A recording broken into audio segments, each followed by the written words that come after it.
গত 5ই আগস্ট বাংলাদেশের সাবেক প্রধানমন্ত্রী শেখ হাসিনা ভারতে পালিয়ে যাওয়ার পর বাংলাদেশের সংখ্যালঘু সম্প্রদায়ের উপর যে হামলা ও নির্যাতন হয়েছে তার প্রতিবাদে বাংলাদেশের সনাতনী জাগরিং মঞ্চ নামে একটি সংঘ দীর্ঘদিন ধরে আন্দোলন চালিয়ে যাচ্ছে। গত 5ই আগস্টের পর থেকে বাংলাদেশের সনাতনী জাগরণ মঞ্চ নামে এই সংগঠনটি বাংলাদেশের বিভিন্ন জায়গায় মহাসমাবেশ করছে। বাংলাদেশের এই সংগঠনের যে দাবিগুলো রয়েছে সেই 8টি দাবি যেগুলো তারা দাবি করছে এবং তাদের পূরণের চেষ্টা করছে সেগুলো সম্পর্কে আজকে আমরা কথা বলবো। তো চলুন বন্ধুরা, দেরি না করে শুরু করা যাক আমাদের আজকের ভিডিওটি। বাংলাদেশে হিন্দু জাগরণ মঞ্চের 8 দফা দাবি দেওয়া হয়েছে। প্রথম দাবিটি রয়েছে সংখ্যালঘু নির্যাতনের বিচারের জন্য দ্রুত বিচার ট্রাইব্যুনাল গঠন করে দোষীদের দ্রুততম সময়ে উপযুক্ত শাস্তি প্রদান, ক্ষতিগ্রস্তদের যথোপযুক্ত ক্ষতিপূরণ প্রদান ও পুনর্বাসনের ব্যবস্থা করতে হবে।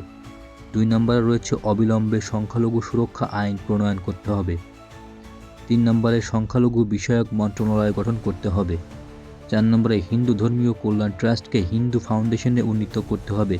পাশাপাশি বৌদ্ধ ও খ্রিস্টান ধর্মীয় কল্যাণ ট্রাস্টকেও ফাউন্ডেশনে উন্নীত করতে হবে। 5. দেবোত্তর সম্পত্তি পুনরুদ্ধার ও সংরক্ষণ আইন প্রণয়ন এবং অর্পিত সম্পত্তি প্রত্যর্পণ আইন যথাযথ বাস্তবায়ন করতে হবে।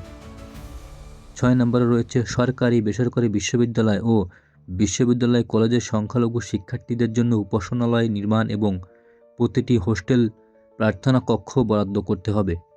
7 নম্বরে রয়েছে সংস্কৃত ও পালি শিক্ষা বোর্ড আধুনিকায়ন করতে হবে। 8 নম্বরে এবং সর্বশেষ যে দাবিটি রয়েছে সেটি হচ্ছে শারদীয় দুর্গাপূজায় 5 দিন ছুটি দিতে হবে।